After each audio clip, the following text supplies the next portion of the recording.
नमस्कार, मी Rajratna Jondhale. Top news मराठीमध्ये आपलं स्वागत. संपूर्ण महाराष्ट्राला हादरवून टाकणारं एक अपघात कांड पुण्यात घडलं. देशातील राजकारण्यांचं आणि मीडियाचं लक्ष त्याकडे लागलं. या गुन्ह्यापासून ते आरोपीला दिलेल्या शिक्षेपर्यंत प्रत्येकच गोष्ट आश्चर्यचकित करणारी होती. या गुन्ह्यानं पुणेकरांना, पुणे पोलिसांना आणि प्रशासनाला खडबडून जागे केलं. ही केस होती पुणे पोर्शे कार अपघात प्रकरणाची. आज याच अपघात कांडाला 1 वर्ष पूर्ण झालंय. या प्रकरणात एका वर्षात नेमकं काय काय घडलं पाहूयात यावरचा टॉप न्यूज मराठीचा हा स्पेशल रिपोर्ट. 18 मे मध्यरात्री 2 वाजण्याची वेळ. पुण्यातील कल्याणीनगर कोरेगाव पार्क परिसरात पहाटेपर्यंत सुरू असणारे पबच्या बाहेर मद्यधुंद तरुणाई आणि तेवढ्याच सुसाट वेगात आलेली अलिशान पोर्शे कार थेट 2 तरुणांच्या गाडीवर चढली आणि IT क्षेत्रात काम करणाऱ्या तरुणीचा बळी गेला. प्रसिद्ध बिल्डरच्या 17 वर्षीय मुलानं गाडी चालवत दोघांचा बळी घेतला. तिथून सुरू झालेली ही केस आता कोणत्या वळणावर आहे आणि या प्रकरणातील आरोपीचं पुढे काय झालं पाहूयात A to Z स्टोरी. 18 मे मध्यरात्री 2 वाजता पुण्यातील कल्याणीनगर भागात असलेल्या बॉलर पब बाहेर भरधाव वेगात कारचा अपघात झाला. यात 2 जणांचा जीव गेला. 18 मे मध्यरात्री 3 वाजता या अपघातात महागडी गाडी चालवणारा तरुण हा प्रसिद्ध बिल्डरचा अल्पवयीन मुलगा असल्याचं निष्पन्न झालं. 19 मे पहाटे 4 वाजता येरवडा पोलीस ठाण्यात राष्ट्रवादी काँग्रेसचे आमदार सुनील टिंगरे दाखल झाले. संपूर्ण प्रकार त्यांनी जाणून घेतला. 19 मे पहाटे 5 वाजता येरवडा पोलीस ठाण्यात अल्पवयीन मुलाविरोधात गुन्हा दाखल झाला. आरोपी मुलाला ताब्यात घेण्यात आलं. 19 मे दुपारी 3 वाजता तरुण अल्पवयीन असल्यानं बाल न्याय मंडळाकडून अटी शर्ती घालून त्याला जामीन मंजूर केला.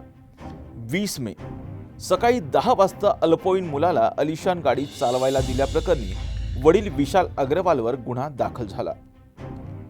20 मे ज्या ठिकाणी या अल्पवयीन तरुणानं पार्टी केली त्या पब आणि हॉटेल व्यवस्थापक आणि मालकावर गुन्हा दाखल झाला. 21 मे सकाळी 5 वाजता फरार बिल्डर विशाल अग्रवालला पुणे पोलिसांच्या गुन्हे शाखेने संभाजीनगरमधून अटक केली. 21 मे दुपारी 3 वाजता गृहमंत्री देवेंद्र फडणवीस यांची पुणे पोलिसांसोबत पुण्यात बैठक झाली. 21 मे संध्याकाळी 5 वाजता विशाल अग्रवाल याला घेऊन पोलीस पुण्यात दाखल झाले. 21 मे संध्याकाळी 6 वाजता पुणे पोलिसांनी अल्पवयीन तरुण सज्ञान असून कोर्टानं खटला चालवावा अशी मागणी केली. 22 मे दुपारी 12 वाजता अल्पवयीन आरोपीला बाल न्याय मंडळात हजर करण्यात आलं. 22 मे विशाल अग्रवाल याला न्यायालयानं 3 दिवसांची पोलीस कोठडी सुनावली. 22 मे अल्पवयीन तरुणाची 5 जूनपर्यंत बाल सुधारगृहात रवानगी केली. 23 मे अल्पवयीन आरोपीचे आजोबा सुरेंद्र अग्रवाल यांची पुणे पोलिसांनी चौकशी केली. 27 मे अल्पवयीन तरुणाचे रक्ताचे नमुने बदलल्याप्रकरणी ससून रुग्णालयातील डॉक्टर अजय तावरे आणि डॉक्टर श्रीहरी हळणोर यांना अटक केली. 1 जून अल्पवयीन आरोपीची आई शिवानी अग्रवाल यांना रक्ताचे नमुने बदलण्यास सांगितल्याप्रकरणी अटक केली. 3 जून रक्ताचे नमुने बदलण्याचा मास्टरमाइंड डॉक्टर अजय तावरे असल्याचं सिद्ध झालं. 4 जून ससून रुग्णालयातील डॉक्टरांना रक्ताचे नमुने बदलण्यासाठी पैसे दिल्याप्रकरणी अशफाक मकानदार आणि अमर गायकवाड यांना अटक केली. 10 जून अल्पवयीन आरोपीचा बाल निरीक्षक गृहात आणखी काही दिवस ठेवण्याचा निर्णय झाला. 14 जून विशाल आणि शिवानी अग्रवाल यांच्यासह इतर 2 जणांची येरवडा कारागृहात रवानगी केली. 15 जून अल्पवयीन तरुणाला बाल निरीक्षक गृहातून मुक्त करण्याचा अर्ज उच्च न्यायालयाने फेटाळला. 17 जून पुणे पोलिसांकडून अपघाताचा अहवाल बाल न्याय मंडळासमोर सादर केला. 25 जून मुंबई उच्च न्यायालयाने अल्पवयीन आरोपीला जामीन दिला. 13 जुलै शिशिर हिरे यांची विशेष सरकारी वकील म्हणून नियुक्ती करण्यात आली. 11 ऑक्टोबर अल्पवयीन आरोपीच्या कागदपत्रांची पडताळणी न करता जामीन मंजूर केल्याप्रकरणी बाल न्याय मंडळाच्या 2 सदस्यांना बरखास्त करण्यात आलं. 25 ऑक्टोबर अल्पवयीन तरुणाचे रक्ताचे नमुने बदलल्याप्रकरणी ससून रुग्णालयाचे डॉक्टर यांच्यावर खटला सुरू झाला. 5 नोव्हेंबर विशाल अग्रवालचा जामीन अर्ज सुप्रीम कोर्टानं फेटाळला. 5 डिसेंबर कोर्टाकडून आरोपींची चौकशी करण्यासाठी पुणे पोलिसांना पुन्हा परवानगी मिळाली. 10 फेब्रुवारी 2025 अटक बेकायदेशीर असं म्हणत अल्पवयीन तरुणांच्या आईवडिलांनी मुंबई उच्च न्यायालयात याचिका दाखल केली. 20 एप्रिल 2025 ससून रुग्णालयाचे डॉक्टर अजय तावरे आणि श्रीहरी हळनोर यांचा वैद्यकीय परवाना रद्द करण्यात आला. 22 एप्रिल 2025 शिवानी अग्रवालची तब्बल 11 महिन्यांनी तुरुंगातून मुक्तता करण्यात आली.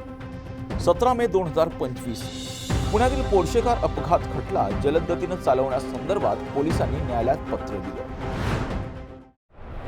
या प्रकरणाची सुनावणी जलद गतीनं सुरू करून मृत्युमुखी पडलेल्या तरुण आणि तरुणीला न्याय मिळवून देण्यासाठी पुणे पोलिसांचे प्रयत्न सुरू आहेत.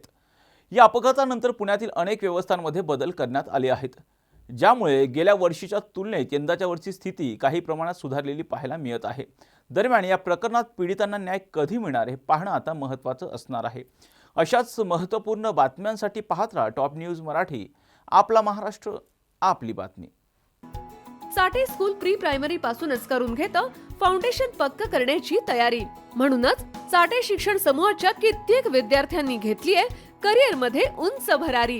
2025-26 या शैक्षणिक वर्षाकरिता आपल्या पाल्याचा आजच प्रवेश घ्या.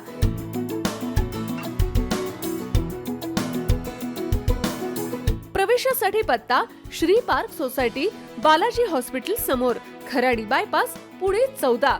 संपर्क क्रमांक 9372619453 किंवा 9372619483 किंवा 9372619484. फाउंडेशन उत्तम, प्रगती सर्वोत्तम.